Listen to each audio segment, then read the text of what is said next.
Hi, I am Olivia, the AI assistant at Trade and Tonic. Today, I am going to take you through what stocks are. When you buy a stock, you buy a small piece of a company. It makes you an owner. You share in the good moments when the company grows.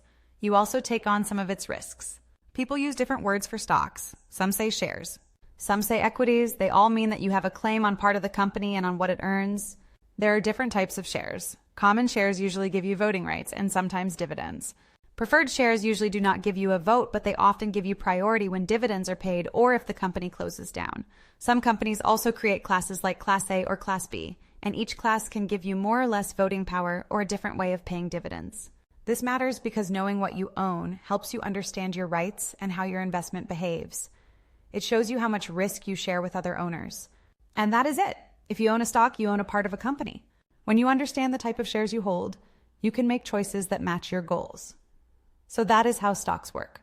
Clear and simple. If you want to learn more, you can explore it with me on Trade and Tonic. See you next time.